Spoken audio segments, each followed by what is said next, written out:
नुकसान पहुंचाया, जिस पर पाकिस्तान को बहुत घमंड था। भारत ने पहले 3 दिनों में ही पाकिस्तान को इतना तबाह कर दिया जिसका उसे अंदाजा भी नहीं था। इसलिए भारत की आक्रामक कार्रवाई के बाद पाकिस्तान बचने के रास्ते खोजने लगा। पाकिस्तान दुनिया भर में तनाव कम करने के लिए गुहार लगा रहा था और बुरी तरह पीटने के बाद इसी मजबूरी में 10 मई की दोपहर को पाकिस्तानी सेना ने हमारे डीजीएमओ को संपर्क किया। तब तक हम आतंकवाद के इंफ्रास्ट्रक्चर को बड़े पैमाने पर तबाह कर चुके थे। आतंकियों को मौत के घाट उतार दिया गया था। पाकिस्तान के सीने में बसाए गए आतंक के अड्डों को हमने खंडहर बना दिया था। इसलिए जब पाकिस्तान की तरफ से गुहार लगाई गई, पाकिस्तान की तरफ से जब ये कहा गया कि उसकी ओर से आगे कोई आतंकी गतिविधि और सैन्य दुस्साहस नहीं दिखाया जाएगा, तो भारत ने भी उस पर विचार किया। और मैं फिर दोहरा रहा हूं,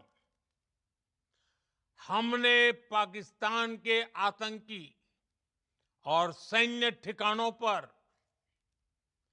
अपनी जवाबी कार्रवाई को अभी सिर्फ स्थगित किया है।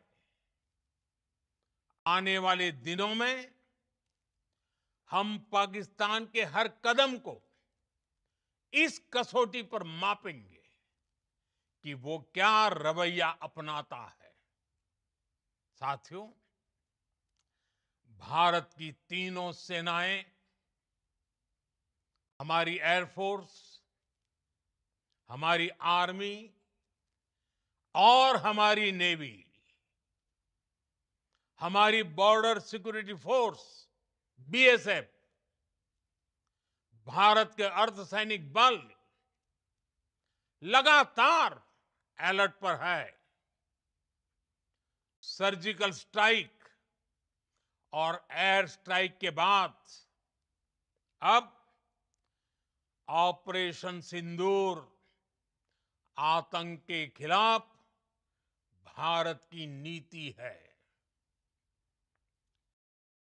ऑपरेशन सिंदूर ने आतंक के खिलाफ लड़ाई में एक नई लकीर खींच दी है, एक नया पैमाना, न्यू नॉर्मल तय कर दिया है।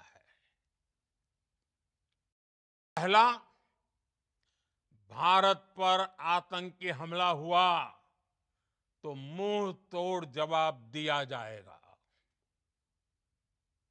हम अपने तरीके से, अपनी शर्तों पर जवाब देकर रहेंगे।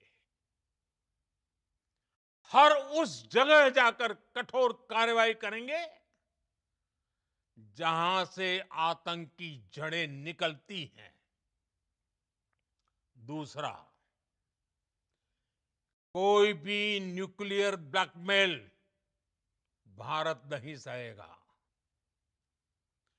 न्यूक्लियर ब्लैकमेल की आड़ में पनप रहे आतंकी ठिकानों पर भारत सटीक और निर्णायक प्रहार करेगा। तीसरा, हम आतंक की सरपरस्त सरकार और आतंक के आकाओं को अलग अलग नहीं देखेंगे। ऑपरेशन सिंदूर के दौरान दुनिया ने पाकिस्तान का वो घिनौना सच फिर देखा है, जब मारे गए आतंकियों को विदाई देने पाकिस्तानी सेना के बड़े बड़े अफसर उमड़ पड़े। स्टेट स्पॉन्सर्ड टेररिज्म का ये बहुत बड़ा सबूत है। हम भारत और अपने नागरिकों को किसी भी खतरे से बचाने के लिए लगातार निर्णायक कदम उठाते रहेंगे।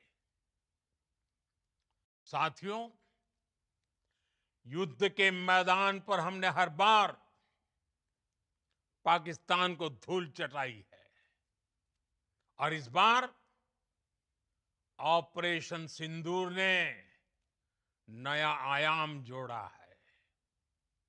हमने रेगिस्तानों और पहाड़ों में अपनी क्षमता का शानदार प्रदर्शन किया और साथ ही न्यू एज वॉरफेयर में भी अपनी श्रेष्ठता सिद्ध की।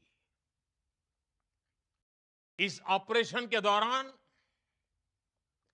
हमारे मेड इन इंडिया हथियारों की प्रामाणिकता सिद्ध हुई। आज दुनिया देख रही है 21वीं सदी के वॉरफेयर में made in India defence equipments, इसका समय आ चुका है। साथियों, हर प्रकार के आतंकवाद के खिलाफ